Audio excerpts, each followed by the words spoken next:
Okay. My name is Taylor. I'm a student nurse practitioner. We're going to go ahead and get started with a neurological exam today. Could you please state your name and date of birth for me? Austin Schilling, March 11th, 1994. Perfect. I've already washed my hands, so as long as you're comfortable with me touching you, I'll go ahead and get started with my exam. Okay, so we typically don't test the first cranial nerve in primary care, and we've already assessed the olfactory nerve, and we've already assessed cranial nerve 2, 3, and 4 in our HEENT assessment. So we're going to go ahead and jump to cranial nerve 5, which is the trigeminal nerve. I'm going to go ahead and touch your face in various places. Tell me if it feels the same on both sides. Feel the same? Yes. Yes. Perfect. I'm going to go ahead and touch your masseter muscle behind your jaw. Clench your jaw for me 3 times. Perfect. That feels equal and bilateral on both sides. Now we're going to check your facial nerve. So I'm going to have you close your eyes. Good. Don't let me open them, okay? Raise your eyebrows for me. Great. Smile. Puff out your cheeks. Blow that air out. And then we're going to assess cranial nerve 8, which is the hypoglossal nerve. You can stick your tongue out at me. Good job. No issues there. Now I'm going to check your spinal nerve, your spinal accessory nerve. So I'm going to have you look both sides while resisting against my hand. Okay, so go ahead and look left, and then go ahead and look right.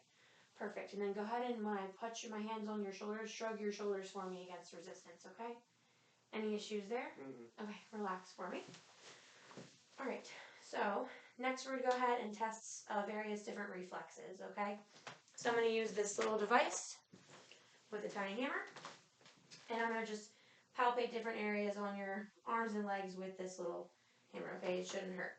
So go ahead and massage your wrist here, and then just wiggle your thumb for me a couple times.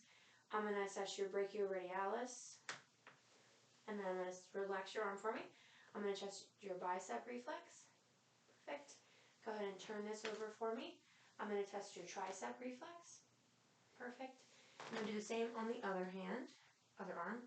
Wiggle your thumb again. Perfect. Bicep is next. And then turn your arm and just relax that for me. Great. I'm going to do the same thing down here. Now on a regular exam table, I would have you dangle, and I'll scoot forward a little bit more so I can actually see the reflex better, but for the point of this video, I'll do the best that we can. So I'm going to test your patellar reflex here, and then here. Perfect. And then I'm going to assess your Achilles reflex back here. Just go ahead and flex your foot for me a little bit. Great.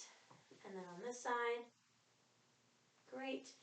And then for the plantar reflex, instead of using the little hammer side, I would use the back side, and I would drag it from the outside of your foot inward to make sure there's flexion with your toes equally and bilaterally. Okay? All right, great reflexes. We're going to go ahead and look at sensory status now. So for stereogenesis, I'm going to have you close your eyes, and I'm going to put something in your right hand, and can you tell me what it is? Cup. Great. Keep your eyes closed for me. I'm going to put something in your left hand and tell me what it is. Tape. Perfect. You can open your eyes. Okay. And then we're going to go to gravesthesia. I'm going to trace a number in both of your palms and tell me what number I'm tracing, okay? What number was that? 71.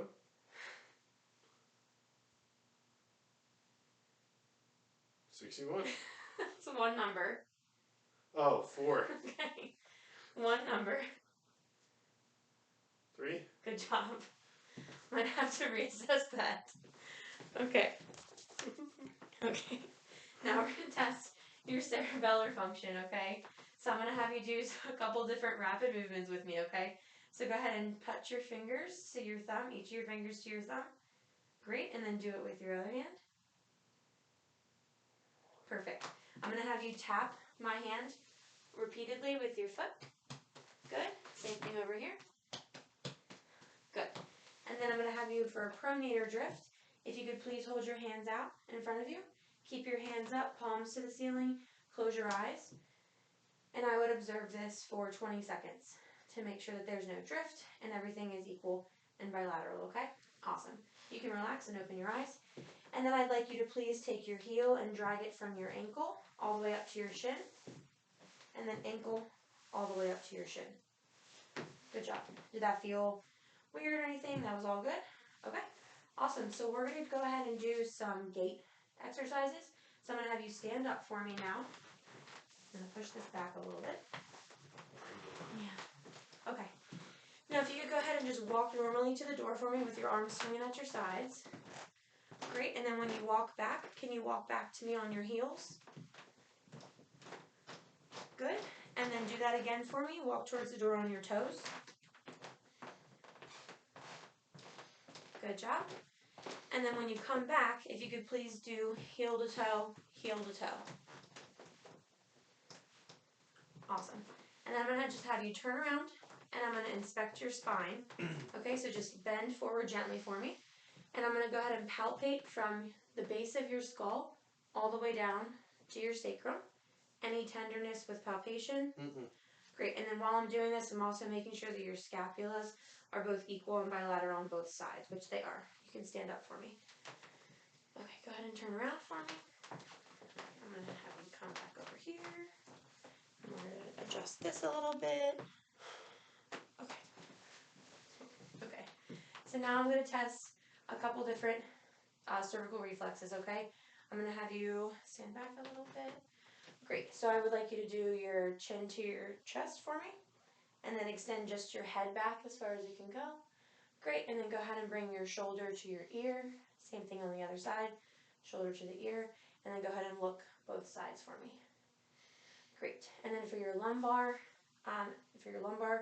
range of motion, I'm going to go ahead and have you, what am I going to do for the lumbar range of motion? Oh, can you please lean forward and touch your toes for me? All the way down to your toes. Good. And while you're doing that, again, I'm just making sure that your scapula is equal and bilateral on both sides. That's another test they can do for scoliosis. It's the Adams test. And then lean back up for me all the way. And then I know the last time we extended your neck all the way. Go ahead and extend your back as far as you can for extension. Great. And then bring it forward. And then go ahead and adjust your top torso. Bend to each side for lateral bending test. Great. And then I'm going to have you rotate at the waist. I'm going to keep my hands still on your waist and then rotate your upper torso both sides. Good job. And then for the Romberg test, this also helps to test your cerebellum to make sure that your balance is okay. So put your arms at your sides for me, feet together. I'm going to have you hold this position for 30 seconds. So go ahead and close your eyes for me, and I'll make sure that your balance is steady and that you're not going to fall. So I would observe this for 30 seconds, and if all was good, then that would be a normal finding. You can open your eyes for me. Okay.